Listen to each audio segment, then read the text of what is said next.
सफलता का मूल मंत्र। किसी नगर में जगदीश नाम का एक आदमी रहता था। जगदीश एक अज्ञानी, आलसी और बेपरवाह आदमी था, जिसने न कभी पढ़ाई की थी और न कोई काम सीखने की कोशिश की थी। उसके परिवार के लोग उसे समझाते रहे, लेकिन जगदीश के कान में जूं तक नहीं रेंगती थी। वो हमेशा अपनी धुन में रहता था। साल बीतते गए। जगदीश के माता पिता की मृत्यु हो गई और वो अकेला रह गया। अब उसके पास रहने के लिए छोटा सा घर तो था, लेकिन खाने के लिए कुछ भी नहीं था। तो उसने एक दिन अपना घर बेच दिया और किराए पर रहने लगा। कुछ ही समय में उसके वो पैसे भी खर्च हो गए और जगदीश सड़क पर आ गया। अब वो इधर उधर घूमता रहता था। कहीं आसान काम मिल जाए, इसी फिराक में लगा रहता था। क्योंकि उसे कोई काम करना आता नहीं था, इसलिए कोई उसे नौकरी पर भी नहीं रखता था। वो हर रोज शहर में इधर उधर भटक रहा था। एक दिन जब जगदीश एक कार्यालय से निकल करके जा रहा था, तभी उसकी नज़र एक भीड़ पर पड़ी। उत्सुकतावश वो भी उधर चला गया। भीड़ में घुसने पर उसने पाया कि वहाँ एक साधु बैठा हुआ था, जिससे लोग अपनी समस्याएं बता रहे थे और वो उसका हल दे रहे थे। जगदीश ने सोचा कि यही तरीका अपनाया जाए और वो जाकर साधु के पैरों में गिर पड़ा। जगदीश के पैरों पर गिरने पर साधु ने उसे उठाया और उससे उसका हालचाल और समस्याएं पूछी। जब जगदीश ने उसे अपनी पूरी आदत और हालत बताई, तो वो सोचने लगे। कुछ समय तक सोचते रहने के बाद साधु बोले, बेटा, तुम्हारा भाग्य मुझे पूर्व दिशा में दिखाई देता है, तुम उसी दिशा में जाओ। जगदीश बोला, पर मुझे तो कोई काम करना नहीं आता है। साधु ने मुस्कुराकर उत्तर दिया, मैं तुम्हें सफलता का एक मंत्र बताता हूँ, वो तुम्हारी मदद जरूर करेगा। आज से अपनी एक आदत बना लो। जब कभी भविष्य में तुम्हारे मन में कोई प्रश्न आए, तो उसका उत्तर खोजने की कोशिश करो, और जब तक तुम्हें उसका उत्तर न मिल जाए, तुम नींद से दूर रहना। याद रखना, बिना प्रश्न का उत्तर मिले तुम्हें सोना नहीं है। जगदीश इस बात को याद करके पूर्व दिशा में चल देता है।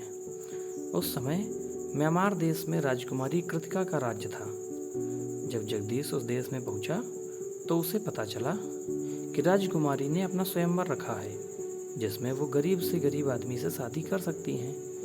जगदीश को साधु की बात याद आई।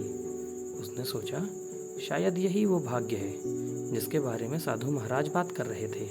हो सकता है कि मेरी शादी राजकुमारी से ही हो जाए। इतना सोचकर वो दरबार की ओर चल देता है। बड़े से महल के बड़े से दरबार में पहुंचकर जगदीश देखता है कि वहाँ सिर्फ वो ही है जो राजकुमारी से शादी करना चाहता है। जगदीश खुश हो जाता है और सोचता है कि निश्चित ही आज भाग्य उसके साथ है। अभी वो सोच ही रहा था कि दरबार में राजकुमारी प्रवेश करती हैं। दुल्हन के रूप में सजी राजकुमारी और उनकी सेविकाएं बहुत अच्छी लगती हैं। वो जाकर सिंहासन के बगल में खड़ी हो जाती हैं और वहीं से बोलती हैं, सुंदर नवयुवक, आप एक योग्य पुरुष लगते हैं। मैं आपसे विवाह करने के लिए तैयार हूँ, लेकिन मुझसे विवाह करके आप सिर्फ मेरे पति नहीं होंगे, बल्कि इस राज्य के महाराज भी होंगे। ऐसे में आपको शपथ लेनी होगी कि आप सदैव इस मिट्टी के लिए और इस राज्य के लिए कार्य करेंगे। जगदीश ये शर्त मान लेता है और राजकुमारी के साथ उसकी शादी संपन्न हो जाती है। शादी की रात में जगदीश अपने बिस्तर पर पहुंचता है तो हैरान रह जाता है। उसने अपने पूरे जीवन में इतना मुलायम, मखमली बिस्तर नहीं देखा था। वो स्वादिष्ट भोजन करके उस बिस्तर पर सोने जा रहा था कि तभी उसके दिमाग में एक बात आई और वो उठकर बैठ गया। उसने खुद से प्रश्न किया, इस राज्य में तो और भी बहुत से काबिल लोग हैं, फिर राजकुमारी ने मुझसे ही विवाह क्यों किया? अब उसके मन में एक प्रश्न आया था, जिसका उत्तर पाए बिना वो सो नहीं सकता था। इसलिए वो इस प्रश्न को सोचते हुए कमरे में टहलने लगा। थोड़ी देर बाद राजकुमारी एक तलवार लेकर उस कमरे में आती हैं और तलवार सीधे बिस्तर पर लगाती हैं। लेकिन जगदीश बिस्तर पर नहीं था, वो तो कमरे में टहल रहा था। राजकुमारी ने जब जगदीश को देखा तो वो हैरान रह गई। उन्होंने पूछा, तुम अभी तक सोए नहीं? जगदीश ने अभी भी राजकुमारी को बिस्तर पर तलवार लगाते देखा था। वो डरा डरा सा खड़ा था। राजकुमारी फिर से बोली, मुझे लगा कि स्वादिष्ट भोजन करके तुम आरामदायक बिस्तर पर सो गए होगे।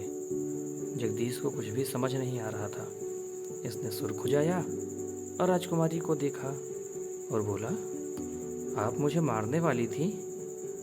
राजकुमारी ने सांस अंदर लिया और बोली, ये मेरी 8वीं शादी है। मैं इसके पहले अपने 7 पतियों को मार चुकी हूँ। जगदीश और डर गया। वो डरते हुए पूछा, लेकिन क्यों? राजकुमारी ने तलवार एक और रख दिया और बोली, क्योंकि मैंने जितने लोगों से शादी किया था वो सब आराम और मज़ा चाहने वाले थे। वे सभी यहाँ आते ही राज्य की जिम्मेदारी भूल गए और आराम से सो गए। इसीलिए मैंने उन्हें मार दिया।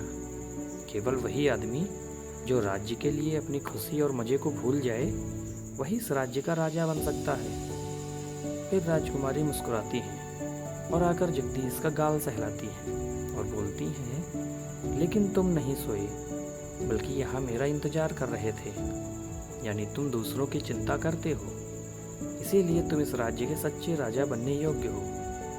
जगदीश ने खुश होकर राजकुमारी को गले लगा लिया। उसे उसके सभी प्रश्नों के जवाब मिल गए थे। इस कहानी से हमें क्या शिक्षा मिलती है? यही ना कि यदि कोई प्रश्न हमारे मन में फंस जाए तो हमें उसका जवाब जानने की कोशिश ज़रूर करना चाहिए। हार नहीं माननी चाहिए।